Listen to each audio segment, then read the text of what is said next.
In 1719, a convicted murderer walked into the French royal palace, and within 2 years, he had destroyed the entire economy of France. His name was John Law, Scottish exile, professional gambler, mathematical genius, and he had a theory about money that kings found irresistible.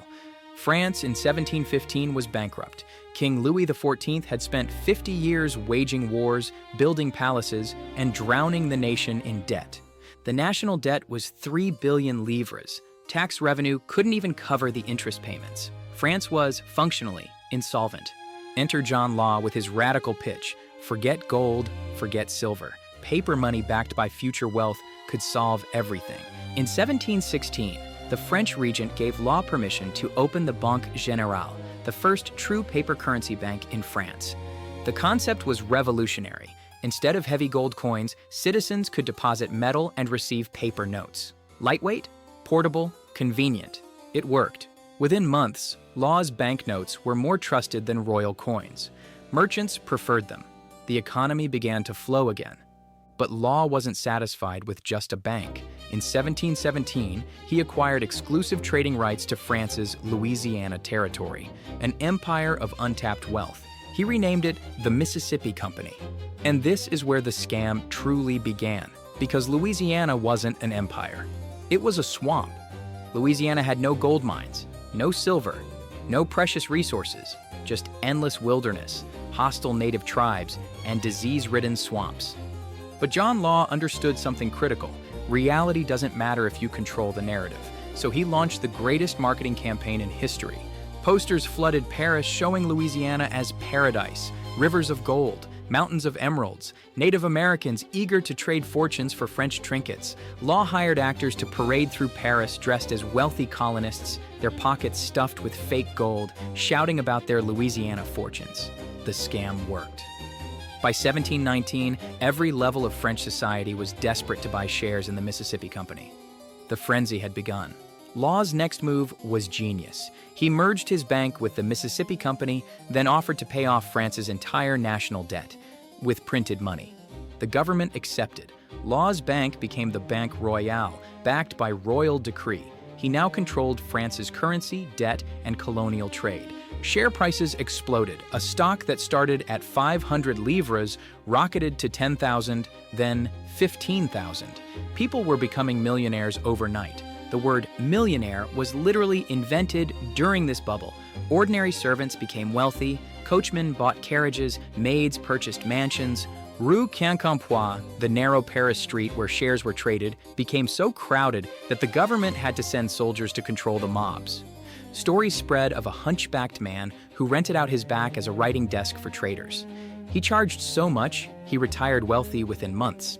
Law became the most powerful man in France, Controller General of Finances, effectively the economic dictator of the nation. Even the king deferred to him. But behind the euphoria, a few smart investors began to notice something disturbing. The money supply had increased 40 times. Inflation was spiraling. Prince de Conti, one of the wealthiest nobles, demanded to convert his paper shares back to gold. He arrived with 3 wagons to collect his fortune. Law was furious. If everyone demanded gold, the entire system would collapse. So he did something unprecedented. He made it illegal to own gold. By early 1720, the cracks were impossible to hide. People holding paper money rushed to buy anything real: land, houses, jewels, anything tangible. Law tried everything to stop the bleeding. He issued new decrees limiting cash transactions. He banned people from holding more than 500 livres in coins.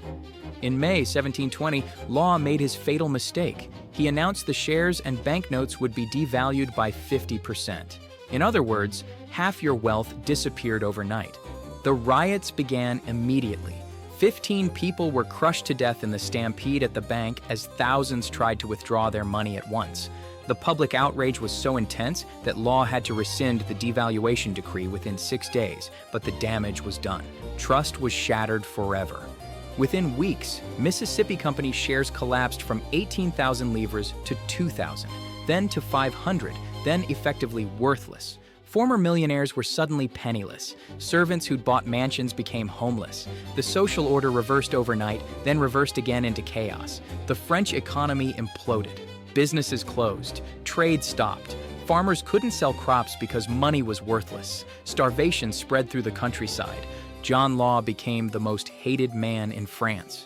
Angry mobs hunted him through the streets. His carriages were attacked. His life was in constant danger. In December 1720, Law disguised himself as a beggar and fled France forever. The man who'd controlled an empire escaped with almost nothing. But here's what history books often skip. The Mississippi Bubble didn't just destroy fortunes, it destroyed France's ability to innovate financially for generations. While Britain developed sophisticated banking and credit systems, France remained traumatized. They banned paper currency entirely. For decades, they refused modern finance. This financial backwardness had massive consequences. When France needed capital to fight wars or fund industry, they couldn't raise it efficiently. Britain surged ahead. Some historians argue the Mississippi Bubble directly contributed to the French Revolution, a bankrupt government, a traumatized economy, and deep public mistrust of institutions. The bubble also destroyed real Louisiana development for decades. After the crash, no one would invest. The territory stagnated until Napoleon finally sold it to America. So what can we learn from John Law's catastrophe? First, that money only has value if people trust it. The moment trust breaks, the system collapses. Second, printing money doesn't create wealth. It only creates inflation. Law flooded France with 40 times more currency, but the actual goods and services remained the same. Third, speculation, divorced from reality, always ends in disaster. The Mississippi Company was valued on fantasies, not facts. When reality arrived, the collapse was inevitable. And here's the uncomfortable truth. We keep repeating this pattern. The dot-com bubble, the 2008 housing crisis, crypto speculation, different technology, same psychology. John Law died in poverty in Venice in 1729, still convinced his system would have worked if only people had trusted it longer. He never understood the real lesson. The lesson? You can't build an economy on promises, only on production, real assets, and sustainable value. When everyone believes the bubble will last forever, that's exactly when it's about to pop. 300 years later, we're still learning that lesson, the hard way.